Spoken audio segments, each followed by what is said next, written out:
સૂર્ય લગ્ને નીચલો હોવાથી પોતાને હાનિ પહોંચાડે એવા કાર્યો કરે. વૃશ્ચિક લગ્ન. અહીં સૂર્ય તરમેશ થઈને વ્યય સ્થાનમાં પડતા લાંબી સારવાર લેવી પડે તેવી બીમારી આપે. પોતાની પ્રતિષ્ઠા જમાવી રાખવા બીજાને નુકસાન પહોંચાડતા અચકાય નહીં. સુખ સગવડના સાધનો ભોગવી નથી શકતો. તરમેશ સષ્ટમ સ્થાને જોતો હોવાથી પોતાના કર્મોથી સુખનું ઉત્પન્ન કરે અને તેમને શિખત આપવા મહેનત કરતો જાય. ધનુ લગ્ન. અહીંયા જરા પર ભાગ્યે લાભ સ્થાને નીચલો થતા પોતાની ઈચ્છા વડે ભાગ્યવૃત્તિ કરતો રહે. ધન સંપત્તિ એકત્રિત કરી તેનો ભોગતા પણ બની શકે. સરકારી કાયદાનો લાભ ઉઠાવી શકે અને તેમજ દરેક સંબંધોથી લાભ પણ પામી શકે. મકર લગ્ન. અહીંયા સૂર્ય નીચનો છે પણ ઠીક પડી છે અને તેને અસ્તવ્યસ્તનો દોષ રાખતો નથી.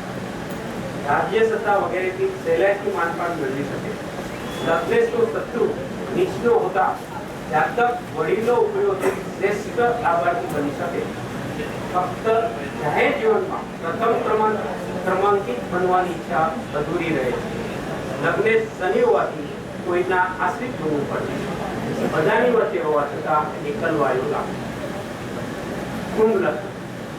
અહીંયા સપ્તમે સૂર્ય નીચલો થતા ભાગ્યહાનિ કરે છે. લગ્ન જીવનમાં અડચણો લાવે છે.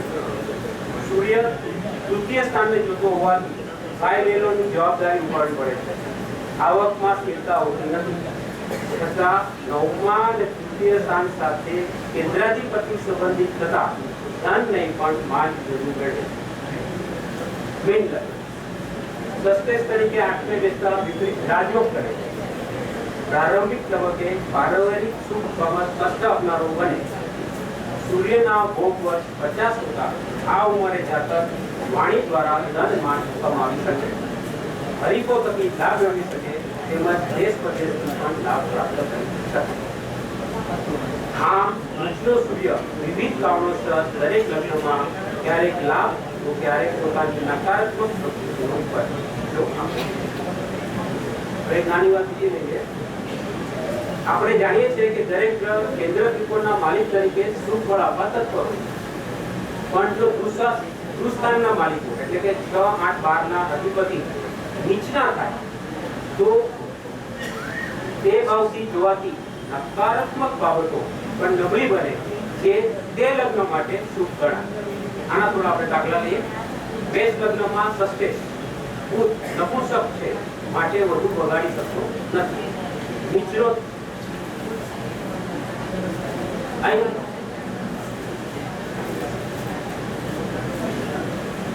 જય સ્થાને બેસતા વિપરીત રાજયોગ કરે છે.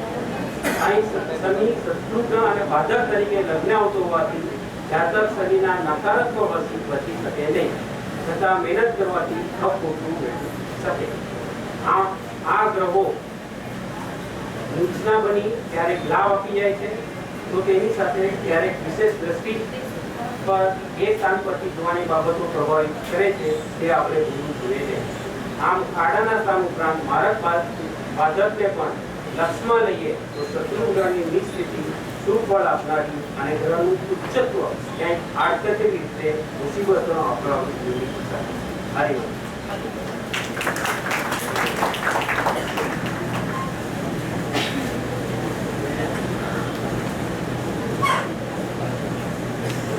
ગ્રહો કુંડળીમાં ઉષ્ણા થયા તો જોઈને હરખાવવું. ગ્રહો કુંડળીમાં નીચના થયા તો જોઈને ગભરાવું. ગ્રહો ગહન છે. નિયમોની સામે પ્રતિનિયમો પણ છે. એની ચર્ચા આપણે વર્ગમાં કરશું. જ્યોતિષના પ્રવચનો બાદ અને પુસ્તકનું વિમોચન શરૂ થાય તે પહેલા એક બફર ઝોનમાં જઈએ 5 મિનિટ.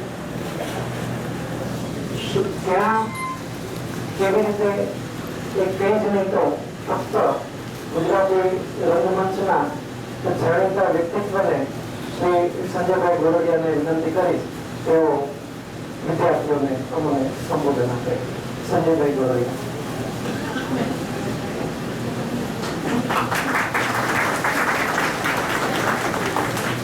ધન્યવાદ. મંચ પર બેસેલા બધા જ ગુરુ અને ગુરુ પૂર્ણિમાના આશ્રમ દિવસે વંદન કરું છું અને આ સૌ વિદ્યાર્થીઓને પણ વંદન કરું છું. મિત્રો, મને આ જ્યોતિષ વિદ્યા મંદિરનો જે દર વર્ષે ગુરુ પૂર્ણિમાનો આ જે કાર્યક્રમ થાય છે એમાં મને ખૂબ જ રસ પડે છે, કારણ કે અહીંયા આગળ વિદ્યાર્થીઓનું ઉત્સવ કરવામાં આવે છે અને વિદ્યાર્થીઓ પાસેથી કંઈક શીખવું એ વાળી વાત મને ખૂબ જ ગમે છે. મિત્રો, તમે બધા બહુ નસીબદાર છો કે પદ્ધતિસરનું શિક્ષણ તમે લોકો મેળવી રહ્યા છો, પદ્ધતિસર તમે શીખી રહ્યા છો. બાકી હું તો જંગલમાં જેમ પ્રાણીઓ મોટા થાય એવી રીતે હું જ્યોતિષશાસ્ત્ર શીખ્યો છું અને એટલે ન તો હું મારી જાતને જ્યોતિષ તરીકે જણાવી શકું છું કે ન તો હું તદ્દન જ એક સામાન્ય જ્યોતિષ ન જાણતા વ્યક્તિ તરીકે હું મારી જાતને ઓળખાણ આપી શકું છું. મિત્રો, શીખવાની કોઈ જ ઉંમર હોતી નથી અને એ જ્યોતિષ વિદ્યા મંદિરના વર્ગોમાં તમને જોવા મળે છે. હું કેટલાય બહેનોને હું જોઉં છું, કેટલાય ભાઈઓને હું જોઉં છું કે તેઓ આ ઉંમરે જ્યોતિષ શાસ્ત્ર જેવો ગહન વિષય શીખવા માટે આવે છે. મને પણ ખૂબ ઈચ્છા થાય છે. સમયના અભાવને કારણે હું તમારી સાથે શીખવા આવી શકતો નથી, પણ વચ્ચે વચ્ચે કેતનભાઈ સાથે ફોન પર બીજા જ્યોતિષ મિત્રો સાથે વાતચીત કરી અને જે થોડું ઘણું જ્ઞાન મળે એ હું મેળવી લેતો હોઉં છું. અમારા એક ખૂબ જ જાણીતા નાટ્યકાર હતા, જેઓ ખુદ લેખકો હતા, દિગ્દર્શક હતા, અભિનેતા હતા, પ્રદીપ મલકદાર. તેમણે 72મા વર્ષે કેસીઓનું કીબોર્ડ ખરીદ્યું અને એમને કહ્યું કે હવે હું આના ઉપર હું કીબોર્ડ શીખીશ. અને અમને લોકોને ખૂબ ગમ્યું કે 72મે વર્ષે એક માણસ કીબોર્ડ શીખવાની શરૂઆત કરી. એટલે મિત્રો, આ જે વાત મને બહુ ગમે છે, શીખવાની કોઈ જ ઉંમર નથી હોતી. તમારાથી મને ખૂબ જ ઈચ્છા થાય છે. હું તમારી જેમ રોજ ક્લાસમાં જઈ અને પદ્ધતિસરનું શિક્ષણ લઈ નથી શકતો, એટલે બહારથી પુસ્તકો ખરીદીને ક્યારેક કેતનભાઈ મોકલાવે તો એ પુસ્તકો, ક્યારેક વિમોચન થાય ત્યારે પુસ્તકો જે મને મળે એ બધા વાંચીને હું મારું જ્ઞાન વધારી રહ્યો છું. મિત્રો, મારો ગઈકાલે વલસાડમાં શો હતો, આજે મારો દિલ્હીમાં શો છે. ખાસ આ કાર્યક્રમમાં હાજરી આપવા માટે હું ગઈકાલે રાત્રે ટ્રેન પકડીને અહીંયા હાજર છું અને અત્યારે ફરી પાછું મારે જવાનું છે ટ્રેન પકડીને બિલ્ડીમોરા. એટલા માટે હું આપ સૌની રજા લઈશ. મારી ખૂબ જ ઈચ્છા હતી કે આખો પ્રોગ્રામ આખો કાર્યક્રમ હું સાંભળું, પણ સમયના અભાવને કારણે હું નથી કરી શકતું, તો સૌની માફી માંગુ છું. Thank you.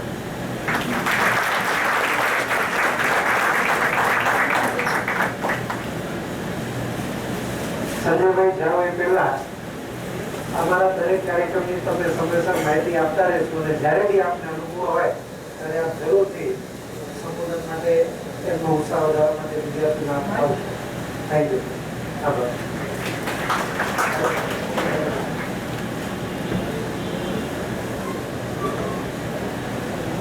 ગુજરાતનું રંગમંચ હવે લેખક છે, વકીલ છે, સમાજમાં તમે ઘણા બધા કામ કરો ત્યારે સફેદી માથામાં આવે ત્યારે ક્યાંક તમે સારા હોદ્દા પર પહોંચી શકો, પ્રમુખ જેવા હોદ્દે પહોંચી શકો. તો લોકો પ્રમુખ સમાજમાં એટલે બને કે પોતાના છોકરાઓને ક્યાંક ગોઠવવા માટેનું પોતાનું ઘર પરિવાર થોડું જાણીતું બને સમાજમાં. પણ આ વ્યક્તિ કેવું છે, એમના લગ્ન થયા પહેલા પ્રમુખ બની ગયા હતા એમની નાતમાં.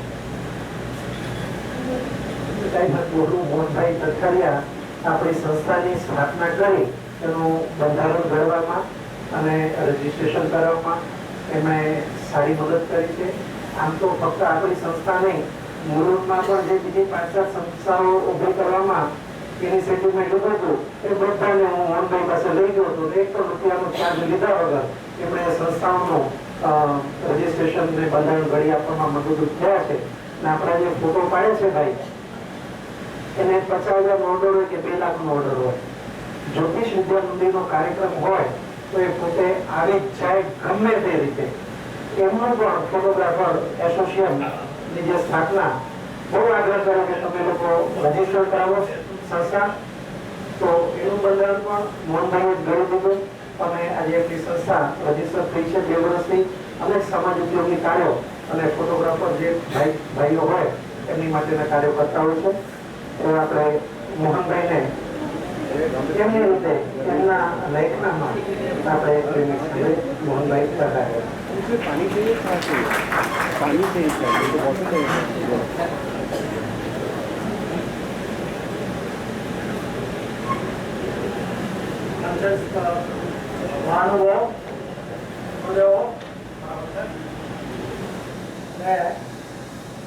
समस्त ज्योतिष गंगा ने मारा कोटे कोटे वंदन।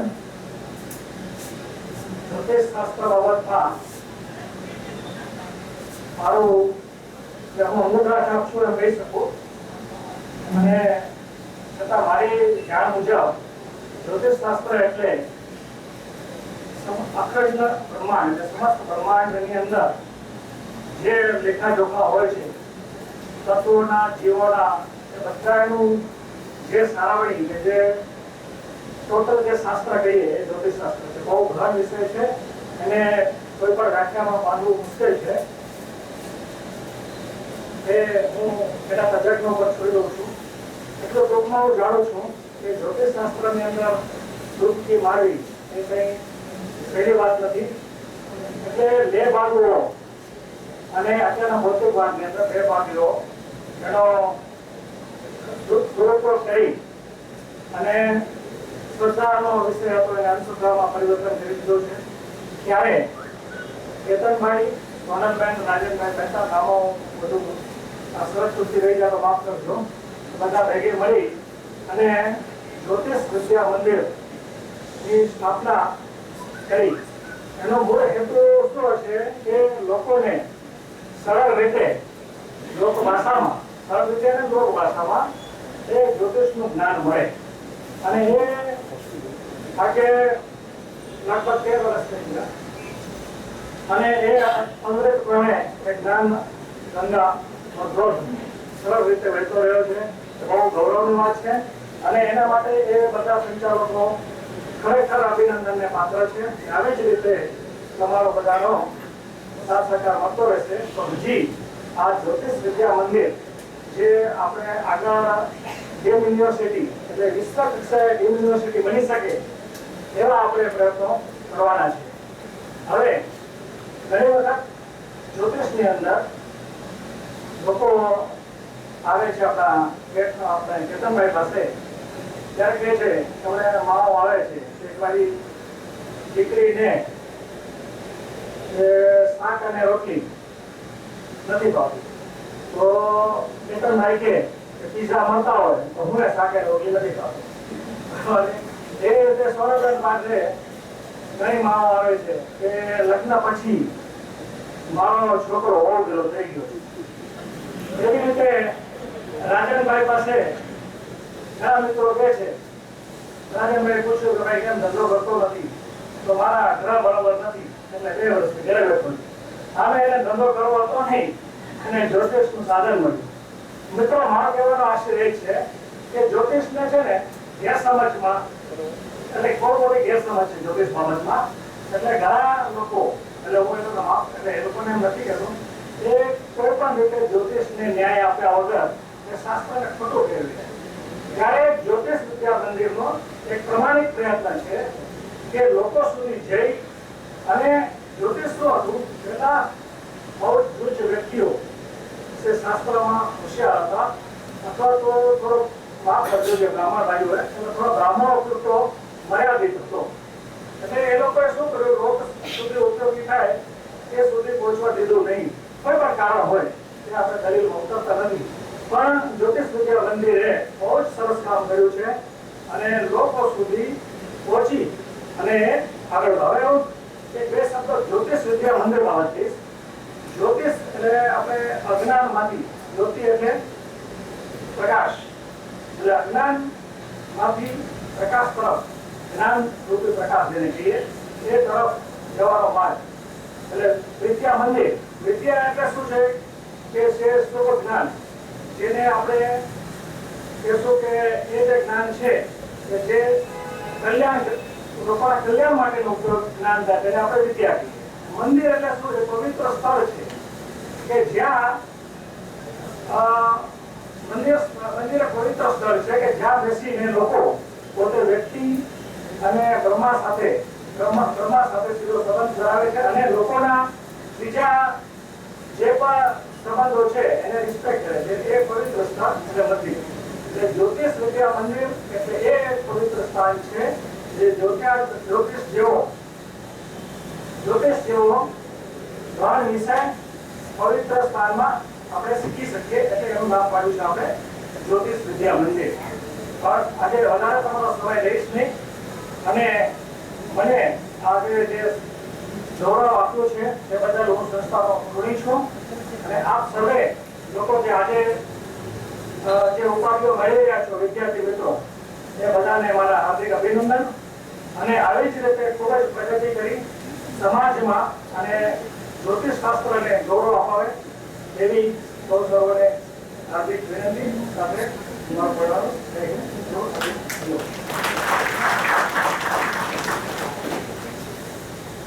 આભાર સાહેબા. બધાને તો સાહેબા કેમ કીધા? કારણ કે જયારે સંસ્થા સ્થાપવાનો વિચાર કર્યો, કારણ કે ભગવત ચલાવવાનો વિચાર હતો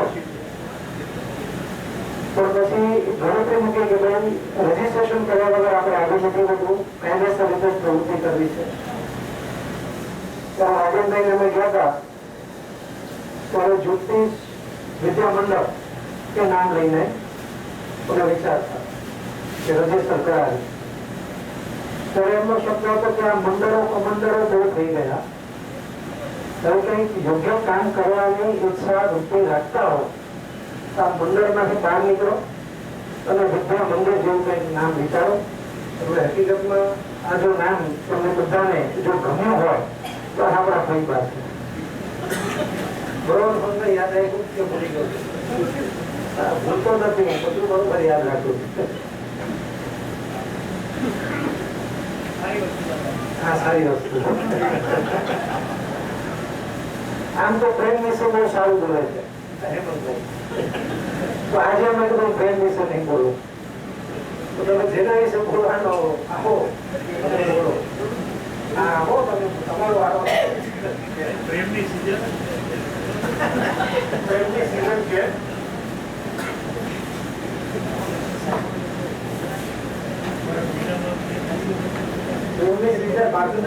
પ્રેમની સીઝન છે.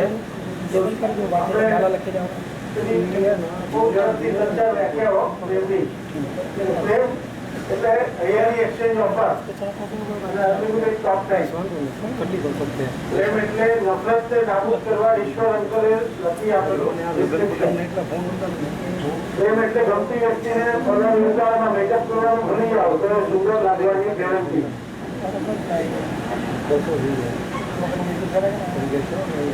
પ્રેમ એટલે પાસપોર્ટ કે વિઝા વગર પાપાઓની સરહદો તોડી આંખોના શહેરમાં પ્રવેશ કરી હૃદયની રાજધાની પર કબજો મેળવવો. આ બધી ઘણી બધી વ્યાખ્યાઓ છે, પણ એક જ શાશ્વત વ્યાખ્યા જો હોય પ્રેમની તો એ છે કે પ્રેમ એક એવી અવસ્થા છે કે જેમાં તમારા કરતા બીજી વ્યક્તિનો આનંદ વધારે મહત્વનો હોય છે. હવે આપણે પ્રારબ્ધ અને પુરુષાર્થ ત્રણે પદ છે. પ્રેમ, પ્રારબ્ધ અને પુરુષાર્થ. પ્રારબ્ધ અને પુરુષાર્થ વિશે વિચાર પંક્તિઓ સંભળાવું કે પ્રારબ્ધ કે પુરુષાર્થ કઈ નથી મારી કરે પ્રારબ્ધ કે પુરુષાર્થ કઈ નથી માલિક, અને જાણી ગયો છું હું, જાણી ગયો છું હું, તારી પાસે પ્રભુ કઈ લેવું નથી.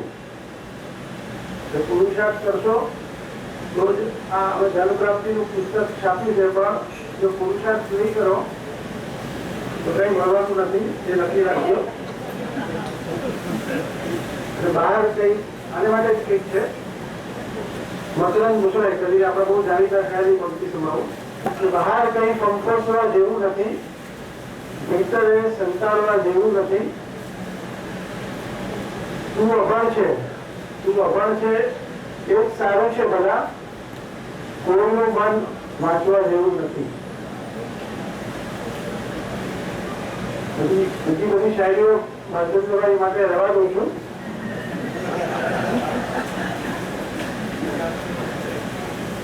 ખાલી એટલું જ કહીશ વિદ્યાર્થીઓને, અને આપણે બધાએ સમજવા જેવું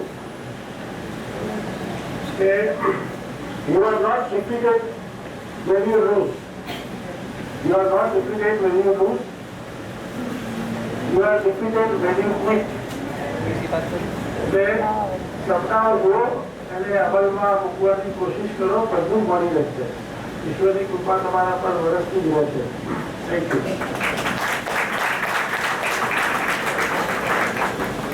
બહુ સરસ વાત કરી. સ્વપ્ન જોશો તો જ એને સાકાર કરવાની ઈચ્છા થશે, અને સ્વપ્ન જોવાનું સ્થાન એ તમારી 11મું સ્થાન છે. અને જ્યાં સુધી તમને ઈચ્છા ન થાય ત્યાં સુધી આવતીકાલ સવારના વહેલા ઉઠવાનું મન થતું નથી. બીજા દિવસે સવારના આપણે સમયસર એટલા માટે ઉઠીએ છીએ કારણ કે આવતીકાલે શું કામ કરવું છે એ આગલા દિવસે નક્કી કરી દીધું છે. હવે વિદ્યાર્થીઓના પ્રવચનો થયા, પુસ્તકના વિમોચન તરફ આગળ વધીએ. જ્યોતિષ અને ધન પ્રાપ્તિ પુસ્તક માટે એમણે હેમંતભાઈ કીધું કે એના દ્વારા તમને ધન પ્રાપ્તિના માર્ગ મળી જશે. હેમંતભાઈને તો માર્ગ મળી ગયો ચોપડી છાપી એટલે, પણ ચોપડી છાપવાનો એમણે પુરુષાર્થ કર્યો છે. એટલે તમે એમને હેમંતભાઈને ભણેશ્રી રામેશ્રી ન કહી શકો. બીજું, આપને આપના પૈસાની સાથે આ નાનકડા કાર્ડ આપવામાં આવ્યા છે. દરેકને 5-5 કાર્ડ આપ્યા. ન મળ્યા હોય મહેરબાની કરીને લેતા જજો. આની પાછળનો હેતુ એકમાત્ર છે. મહેરબાની કરી જે લોકો જ્યોતિષ પાસે જરૂર જાય પણ જ્યોતિષ શાસ્ત્રનું જ્ઞાન લઈને જ્યોતિષ પાસે જશે ને તો એમને યોગ્ય માર્ગદર્શન મળશે. આપણો એક જ પ્રયત્ન રહેશે, જે સંસ્થા પાસે ભણવા નથી આવી શકતો એને તમારી રીતે તમે કંઈક એને ભણાવવાનો પ્રયત્ન કરો, સમજાવવાનો પ્રયત્ન કરો. શાસ્ત્ર પ્રચાર અને પ્રસાર કરવાની જવાબદારી ફક્ત 17-20 પ્રાધ્યાપકોની નહીં, આપ સર્વે વિદ્યાર્થીઓની પણ છે. એટલા માટે આ તમને 5-5 કાર્ડ આપ્યા છે. હવે આપણે પુસ્તક વિમોચન માટે